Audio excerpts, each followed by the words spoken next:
Shine परिवार के आप सभी कस्टमर, सभी एसोसिएट, आप सभी को Rashid Naseem, chairman shine group का प्यार भरा नमस्कार।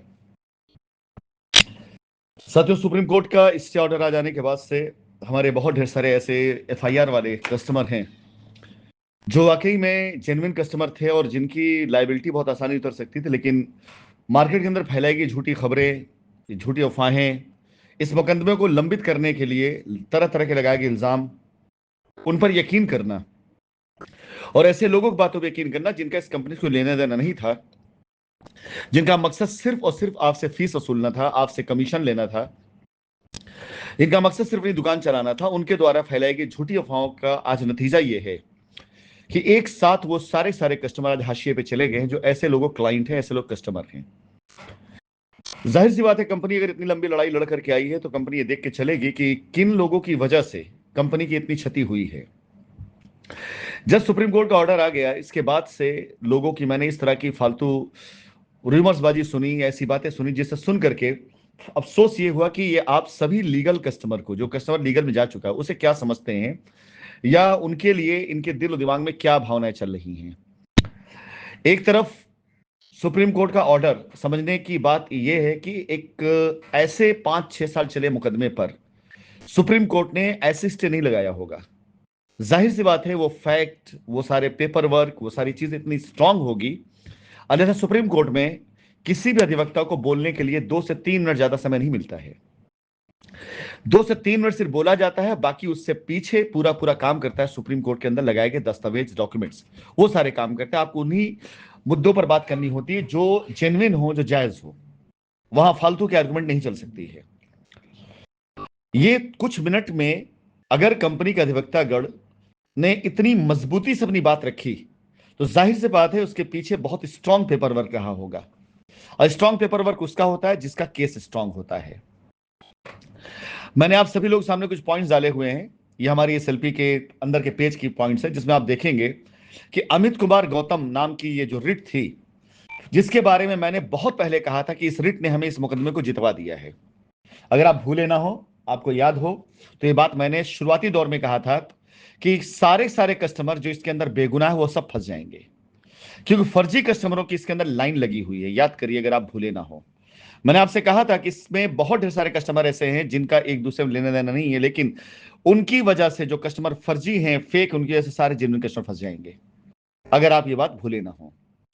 और आज तक हुआ वही है जो मैंने कहा है।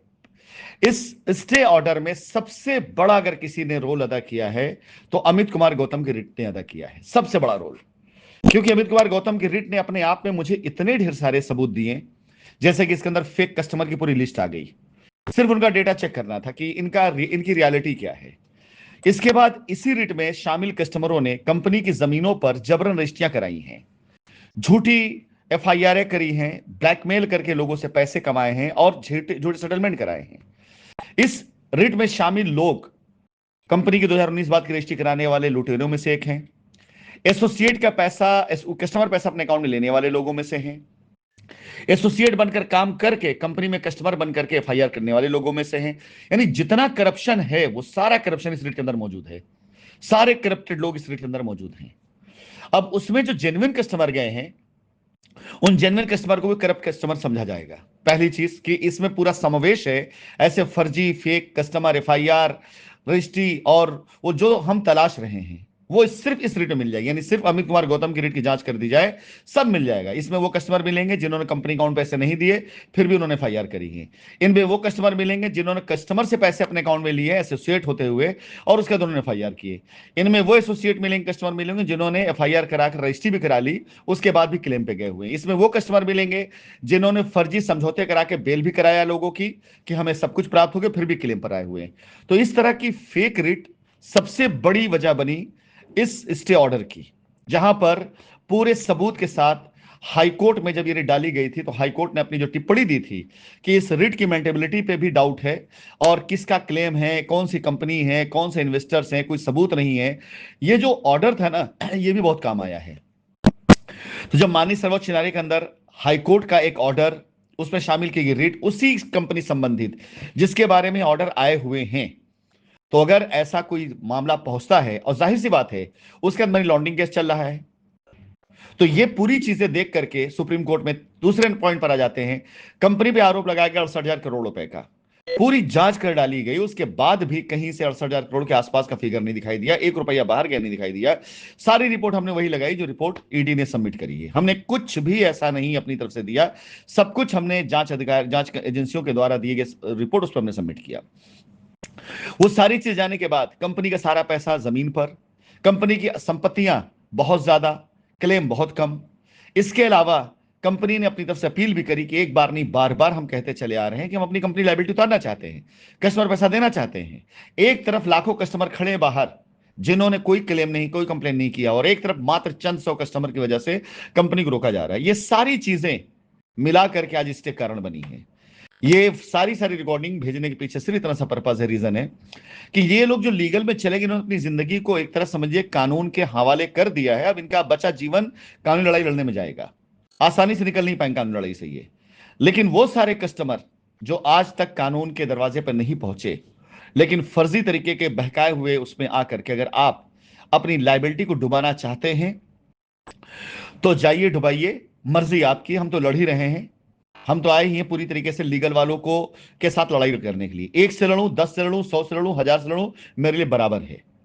लेकिन ये मान के चलें कि जो लोग ऐसे लोगों चक्करों में आएंगे वो अपने पैसे से ही अपना पैसा डुबाने का काम करेंगे।